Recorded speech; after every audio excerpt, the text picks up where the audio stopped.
أعوذ بالله من الشيطان الرجيم. بسم الله الرحمن الرحيم.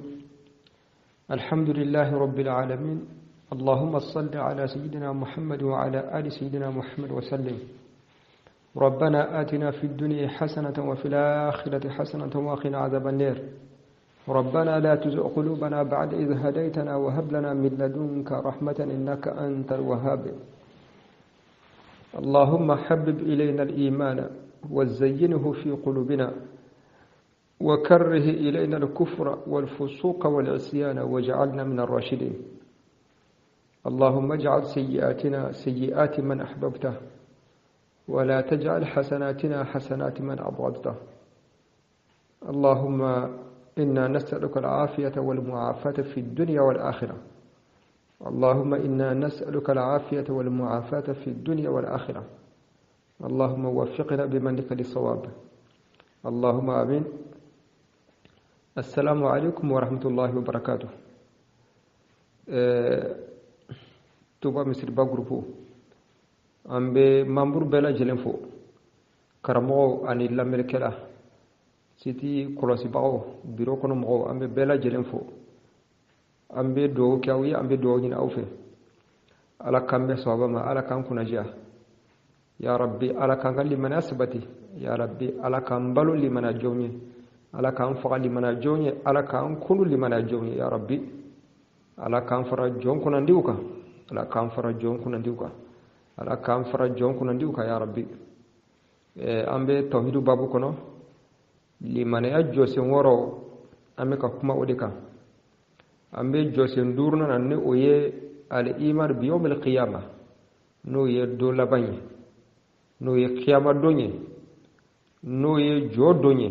no ye joro donye amika kuma alreka ambalma wa kiyama jo akuka gelade akoka gele ambe Allah subhanahu wa ta'ala deli ala kan ngoyanye kiyama donko akuma ngo foni ala ya ngoyam gomiye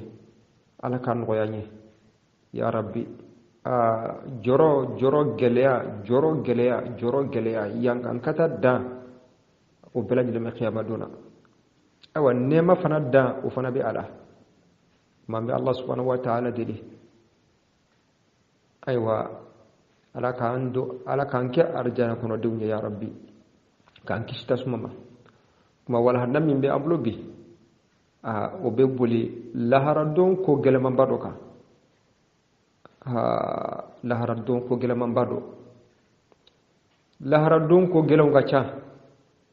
bi wal hanabe bul minka o ya gele mandoy no ye jumenye no ye asirat siratu tigali ambal maw ko babanya de wallahi ko bababaw de banya kiyama dona ambe Allah subhanahu wa ta'ala deli alaka ko banduno alako ngoyanye ni hisabu karawati bina sege mana ke wati mina o kuma depuis ye ube do mine ko lubla jahannaba kono do beta do ka jahannaba kono dento siratu tikali makono ina for do fana tabe makono ube soro ka siratu bamba jahannaba kuna o kuma ko bela jelen ka teme kata arjana kono arjana soro sira o de siratu yite arjana soro fiyo ni ma siratu tige ma nyumanto la mo ojuguto la salamete wala kafirite wala bela jelen bi siratu de tige folo ka soro ka arjana soro okuma siratu na fora siratu yere muye siratu arabu kana o sirade sira fa akera sira mi kenekanta yiwa sira minye aywa kenekanta tewa abe fo sirati de mako atariq sira me taw sharatu bu fenul go siratu ori anfle kam min fossa sira minna be bamba jaharba kuna ko mauka teme asanfe kata arjalala ni siratu ma shite arjana soro ni man siratu inteme ambal mo ne ko gelere wallahi ne ko gelenye ma shite arjana soro ni masratu temen siratuni alakira sallallahu alaihi wasallam alakira ma kutu do fo alakira ko siratu akam mise kateme shika shi ka fo ko sira belebele bado mo ko do ala sira batere sira bate ko siratu kam mise ibaro o ko nga kuma har jurkise ko siratu kam mise kateme shika da misenya o bayra ka fo sira kam mise kateme har jurkise ka ni ye jurkise bamba sanfe ko mo ka tamo sanfe jinlere o manone jurkise ka tama jurkise sanfe jomso ko misali ala soflar ñogon ci ka jurkise bamba ke ka tamo sanfe o manone bon ala kira ko sallallahu alaihi wasallam ko siratu ka mise kateme o ka parce que quoi comme mise kateme shi akam mise kateme shika ko tuguni adaka di kateme bamuruka Allahumma sallim ala ankishi kandanga ko adaka di kateme bamuruka ni sen darasa bi sebe chede foni ala mu'min sen kullu sabati de ni mu'min sabat la ala ka dina ka jela ala bila sabati Allahumma thabbit aqdamana ala sirat Allahumma thabbitna ala al-iman wa thabbitna ala sirat ala ambi deli kala sabati li malaka ikan sen kala sabati siratu sanfe wa dibi fana bala koy wa dibi fana bala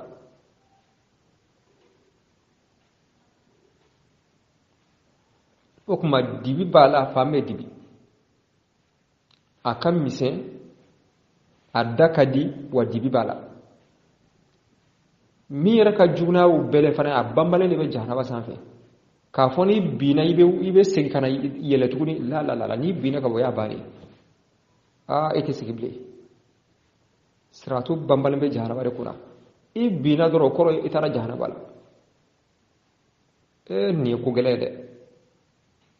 ala k'an kisi k'an tanga ya rabbi ala k'an kisi k'an tanga siratu a sabatilen do aywa dallu jelo mi ala Allah subhanahu wa ta'ala ba fo qur'ana la wa in minkum illa wariduha kana ala rabbika hatman maqdiyan thumma nunajji alladhina ittaqaw wa nadharu adh-dhalimina fiha jusiya ala ko qur'ana la ako ma shiti awla fo belajlen min al-jahannam ala ala yo wajibi ade ala yo wajiba yare ka ko bela jele mina jo jahanaba la kelen ko yi wajibi de parce que anya fo chumna mate arjana soro kasore matte mesira su sabe sira to dumbe jahanaba de kuna kana jo ala ani ka do ala uti kelenye ma shita arjana soro fikate me jahanaba fi okuma ala ko summa nunajji alladhina taqaw ko fa min mugawla kishi mu'minun sirana ala nyen ka koto ala tala ka ala ka nyamra kaun wa labatu amulu la kishi ulube teme jahannaba la katado aljana kono wa nazaru zalimina fiha jusiyan kafiru min yera tonyo ni flanka fo yani ala ko tawi ambolu nyongir lento jahannaba kono mbolu ñongir len to ko okuma al wurudu shay'un wa dukhul shay'un akhar bela jelen ko di bena joji hana bala me ka do sa uy ko re mambe Allah subhanahu wa ta'ala dele ala kan kisi kantanga ya rabbi ala kan kisi kantanga okuma kadasiratula uy wajibi do islamika ni mo me siratu galondi kala do bora dinala parce que الإيمان بالصراط أمر معلوم من الدين بالضرورة واجب لك الصراط له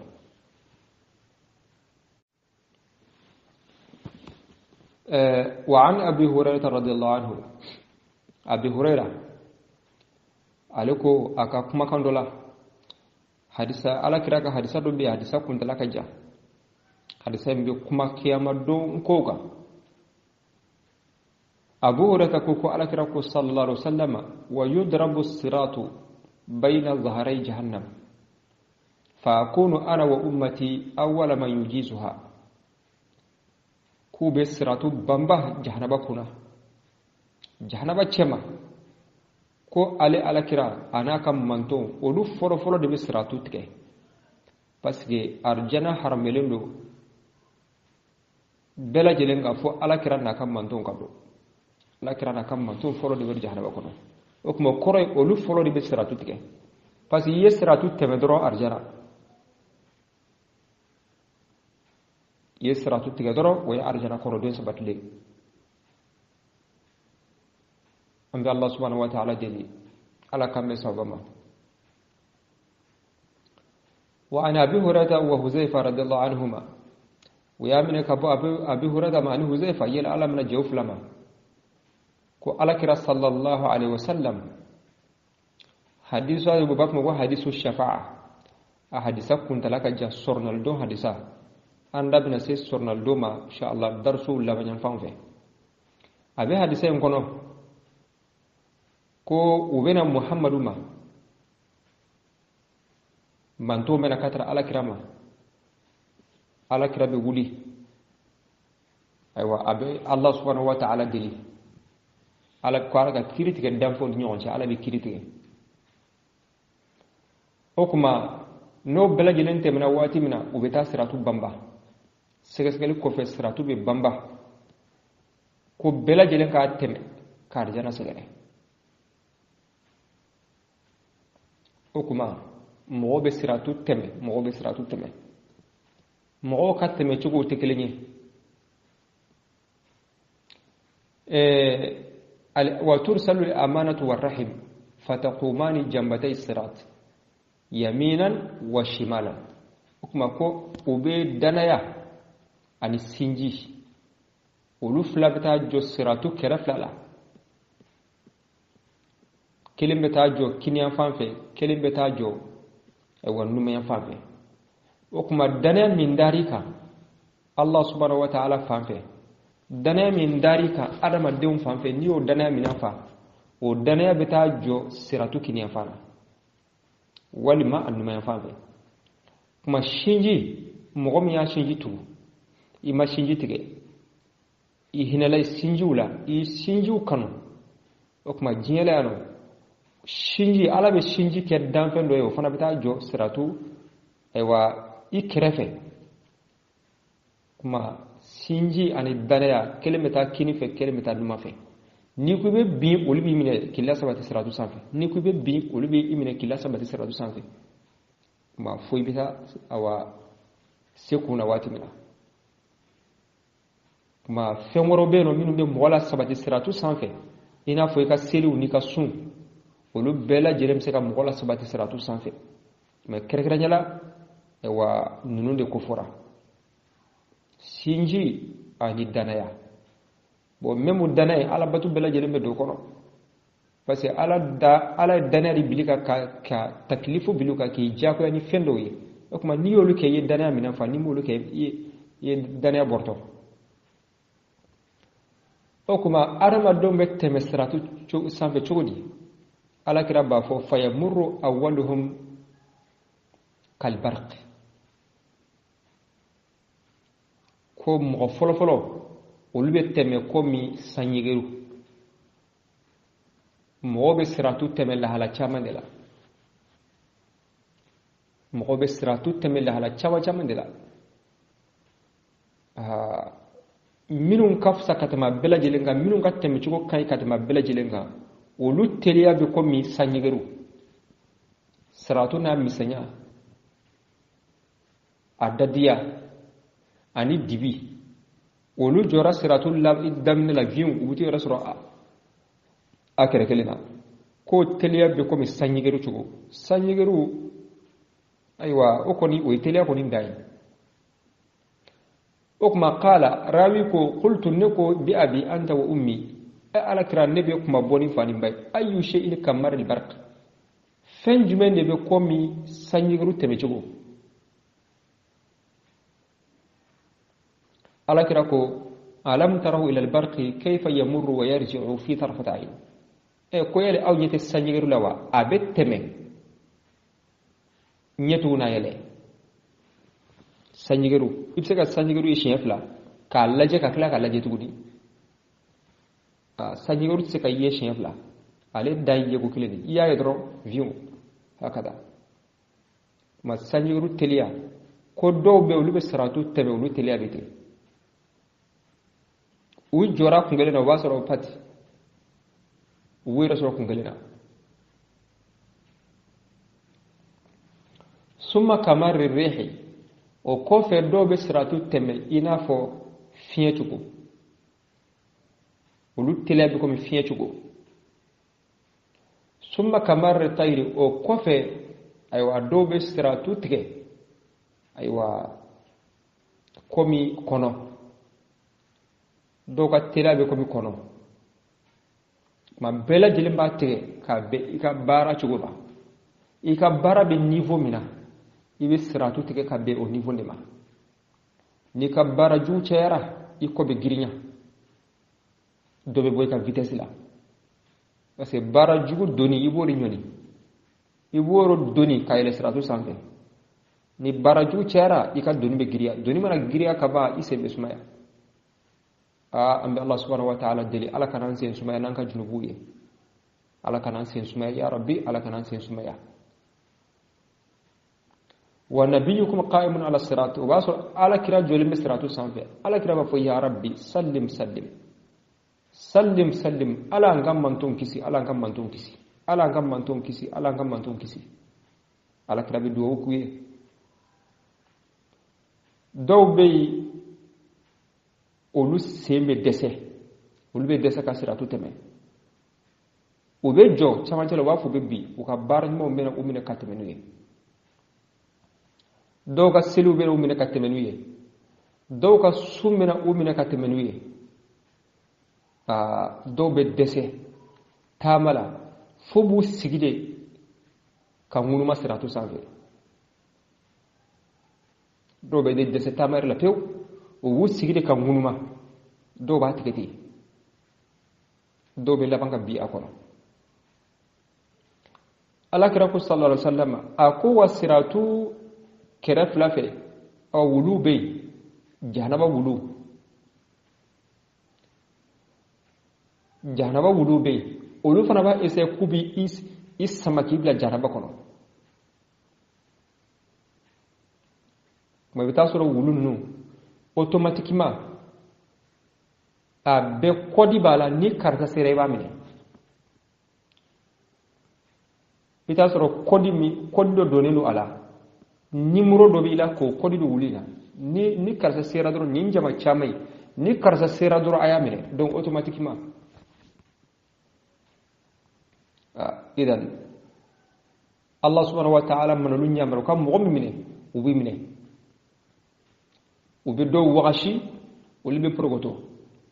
onake sabu junubu do bila ko junubu yafa yani kasi arjana la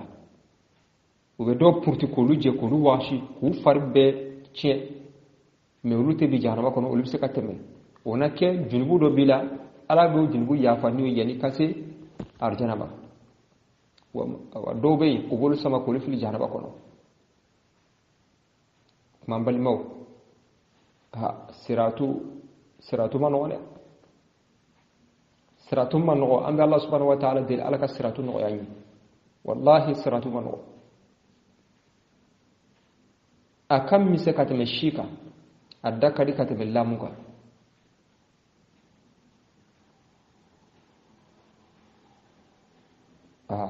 dibi be ala akuntala ka jam jahanaba de ba duguma ni be siratu sanfi kulobe jahanaba mankana i kulobe kafiru kule kana jahanaba kono اللهم ثبتنا على الصراط اللهم ثبت أقدامنا على الصراط على عم بدلكان سين لا سبب الصراط سانفه دومنا نامت مسرات سانفه اللهم آمين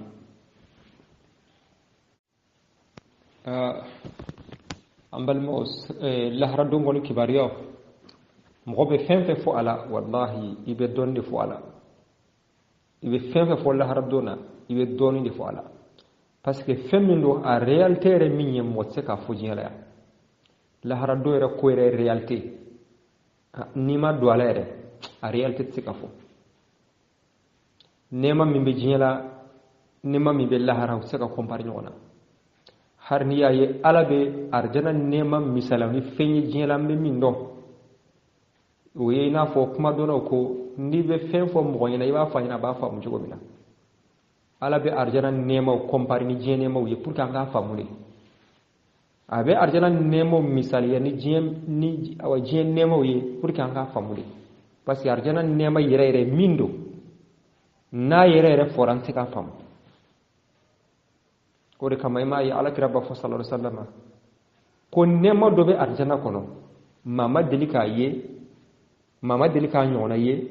mugoma delika a nyona me wa hari ko mama deli ka mirala o kuma o yi mun fɛ modeli hari mama deli ka mirala ka ta dibi adama la fokata diɲɛ wuli mama mirala wa mɔgɔ tɛ mirala i bɛ taa olu dɔw sɔrɔ ɲɛdi o kuma ala mana olu fɔ anw ɲɛna diɲɛ na an b'o faamu cogo di an tɛ se k'a faamu ma arijana nɛɛma ala b'a misaliya ni diɲɛ fɛnw ye pour que an ka se k'a faamu parce que an b'o de dɔn an bɛ min nɔ a b'a misaliya ni o de donc aba misala ni urede wa jahanaba fana bite jahanaba yankan kata be jahanaba kono ala be yankan kata misala ni fen fe jinyala ake ko de anga fam ha note jahanaba yankan kata ni jinyeto ani je yankata te kombare ani foite jinyala mi jahanaba ko se ka kombare nona ati ambal mo la haradu man ngone lahara do man ko ambi Allah subhanahu wa ta'ala deli ala kan noyani ya rabbi ala kan noyani masiratu min fleni jorna ko chamani be ala jorna ko chamani be siratu la o kuma siratu be tige atigeli fere nyuma o jumenye o bar nyuma ni mo mi bar nyuma ke jiela kay nyeshi alama ala ko kamin ke ko ke ala ko kamin toy ko toy ka ala deli ka farauka kuna jiyala ka ala deli ka farauka akan kisi kuna goyama ibse ka sabati sirati sanfe ka wali hakew yi ka toy ka mugontonye ka toy ibse ka sabati siratu sanfe bil akis ni mo mi yake yira sago ke ala tanama ko keli ika sirati ala kola hamin ko ni jiye doro wali hakew bi kana o kuma e sabati ka gele siratu sanfe de mambe Allah subhanahu wa ta'ala deli limanaya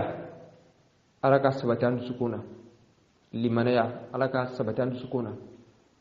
ala ka ambalo limanaya ka ala ka anfaqa limanaya ka kan kul limanaya ka ya rabbi ala ka anfara jonymonka ala ka anfara aka jonymonka ala ka magoto ukama ube place mina har na masaka nyona ke uye baranyuma minun ke na masaka nyona ke uye place bube place bamunun soro har ni awno place manka ambe Allah subhanahu wa ta'ala dili ala kan farukati u kanun kama ya rabbi ala kan farukati u kanun kama ya rabbi Allahumma amin arama de kanayina do ko de kananyina do ko lahara don ko la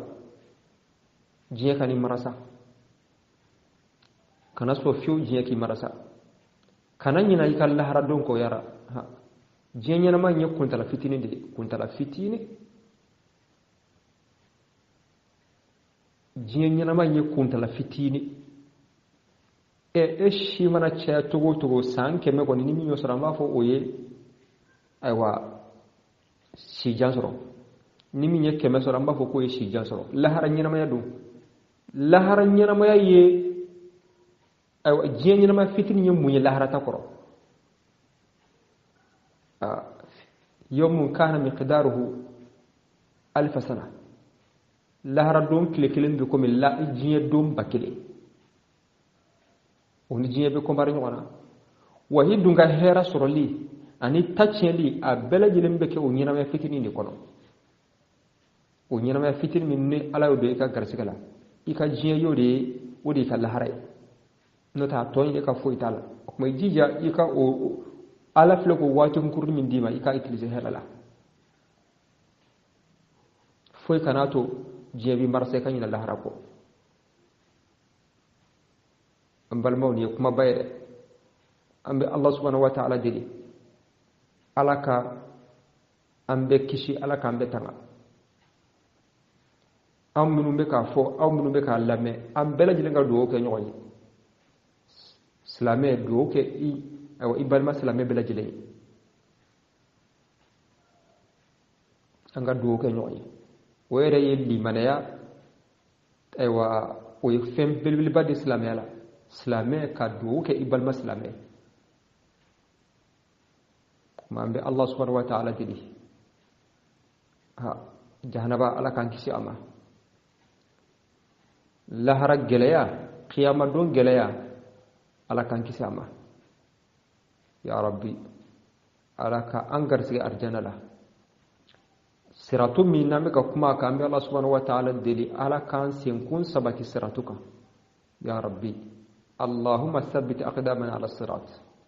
وأسكننا في وسط الجنان على أنسم كل سوات الصراط السافة